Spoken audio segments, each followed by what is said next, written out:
ఆంధ్రప్రదేశ్‌లోని అత్యంత కీలకమైన నేతలకి అత్యంత సన్నిహితుడైనటువంటి పారిశ్రామికవేత్త, ఇటీవల రాజ్యసభ ఎంపీ అయినటువంటి లింగమనేని రమేష్ యొక్క కొడుకు సంజూస్ చేసినటువంటి రోడ్డు ప్రమాదం ఇప్పుడు 2 తెలుగు రాష్ట్రాల్లో కూడా ఒక పెద్ద సంచలనంగా మారుతుంది.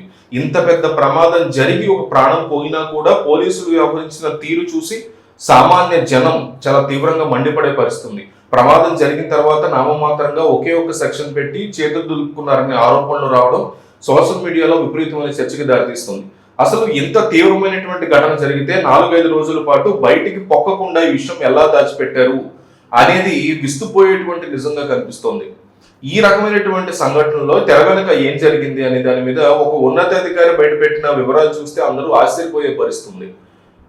హైదరాబాద్ మాదాపూర్ పోలీస్ స్టేషన్ లో ఉండేటువంటి ఒక పోలీస్ అధికారి లింగమనేని కుటుంబం ఒకే కులానికి చెందిన వారు కావటం వల్ల లోపల పెద్ద ఎత్తున సెటిల్మెంట్ నడిచాయంటూ సాక్షిలో వస్తున్నటువంటి వార్తలు.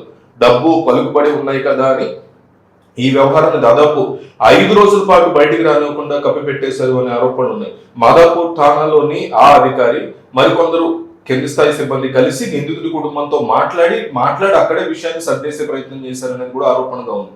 ఈ సెటిల్మెంట్ లో భాగంగా కార్ నడిపినటువంటి సంజు స్థానంలో వేరే ఒక ప్రైవేట్ వ్యక్తిని డ్రైవర్ గా సీన్ లోకి తీసుకురావాలనే ప్రయత్నం కూడా చేశారు అనే ఆరోపణలు వినిపిస్తోంది వైసీపీ మీడియా నుంచి. డబ్బులు ఇచ్చి ఒకరిని డ్రైవర్ గా ఒప్పించి ఇతన్ని కంప్లీట్ గా తప్పించాలి అనేటువంటి ప్లాన్ వేశారనే ఆరోపణ కూడా వైసీపీ మీడియా వైపు నుంచి వినిపిస్తున్నాయి. అప్పటికే ప్రమాద స్థలంలో తీసిన వీడియోలు, ఫోటోలు ఇవన్నీ సోషల్ మీడియాలో ఆల్రెడీ వైరల్ అయిపోయి దాంతో ఆ డ్రైవర్ మార్పు ప్లాన్ బేసిక్ గా వర్కౌట్ అవ్వడం కష్టం.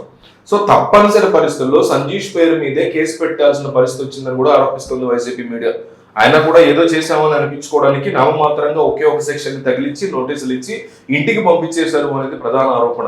ఈ వ్యవహారం బయటికి పొక్కడంతో తెలంగాణ పోలీసు శాఖ తీరు మీద ప్రజల్లో ఒక రకమైనటువంటి వ్యతిరేకత మొదలైందని ఆరోపణలు వస్తున్నాయి. ఇంత నిర్లక్ష్యంగా ఎందుకు వ్యవహరించారు అనే దాని మీద శాఖలోని పోలీసు బాస్ కూడా ఆగ్రహాన్ని వ్యక్తం చేశారంటున్నారు. వెంటనే కేసును దర్యాప్తు చేస్తున్నటువంటి అధికారిని, స్టేషన్ హౌస్ ఆఫీసర్ ని తన వద్దకు పిలిపించి మరీ గట్టిగా మందలించారనే ఆరోపణలు కూడా వస్తున్నాయి.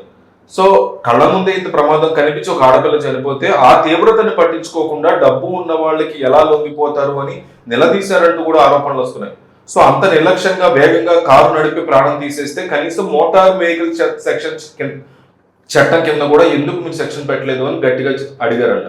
సో రాజకీయ పలుకుబడి, కోట్లాది రూపాయల డబ్బు ఉంది కదా అని ఇలా వ్యవహరిస్తే పోలీసు వ్యవస్థ యొక్క విశ్వసనీయత ఏమవుతుంది అని ఉన్నతాధికారి చాలా తీవ్ర స్థాయిలో మండిపడ్డారని తెలుస్తోంది. పోలీస్ బాస్ ఇచ్చిన వార్నింగ్ తో పోలీసులు దిగొచ్చి కొన్ని కఠినమైన కొత్త సెక్షన్ ని జోడించేందుకు సిద్ధమవుతున్నారు అని తెలుస్తోంది. ఒక ప్రాణం పోయిన ఘటనలో కూడా కులము, డబ్బు ఇంకొకటో చూసి కేసుని నీరుగార్చేటువంటి వ్యవహారం ఏదైతే ఉందో అది వ్యవస్థకే సిగ్గు చేయడం చెప్పుకోవాలి. ఇప్పటికైనా పోలీసులు ఎటువంటి ఒత్తిళ్లకి తలగకుండా నిష్పక్షపాతంగా దీన్ని ముందుకు తీసుకెళ్తారా లేదా అనేది చూడాల్సి ఉంటుంది.